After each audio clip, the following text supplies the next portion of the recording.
हनुमान जयंती को आखि आगे रखी संबलपुर पुलिस प्रशासन कड़ा सुरक्षा व्यवस्था सहरर संवेदनशील अंचल पुलिस पक्षर फ्लाग मार्च अनुष्ठित हो जाए। रिजर्व पुलिस लाइन रही फ्लाग मार्च बाहरी लक्ष्मी टकी छक दे जिला स्कूल छक मोतीझरण सुनापाली धनकौड़ा गेंगुटीपाली पर्यंत यह फ्लाग मार्च करा जायतिला।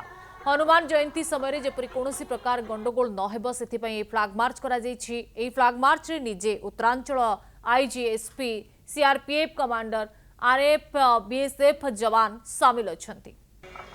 आमे ताको अरेंजमेंट करूची ऑलरेडी फ्लैग मार्च कंटिन्यू चालूची। अबे आपण देखंतु 14 तारीख को भव्य भाव से प्रोग्राम हबो हनुमान जयंती से हमारा से जो रूटीन पार्ट होची पुलिस रा फ्लैग मार्च लोकर कॉन्फिडेंस बिल्डिंग मेजर हिसाब रे कि सफिशिएंट फोर्स अछि लोक शांति रे अनुभव करंतु सेटा गोटे प्रैक्टिस अछि फेमिलियराइजेशन अछि जो फोर्स हम पाखरे बीएसएफ आसथि से ऑलरेडी रूट को मापी सारी सन्ति कोठी अछि कोठी ने ताके नजर रे पुणे थरे में लास्ट डे प्रैक्टिस कर सबु खबर उपरे रखंतु नजर जोड़ी हुंतु कनक डिजिटल सह फेसबुक रे लाइक और फॉलो करंतु यूट्यूब रे सब्सक्राइब करिबा बेले बेल आइकन दबांतु।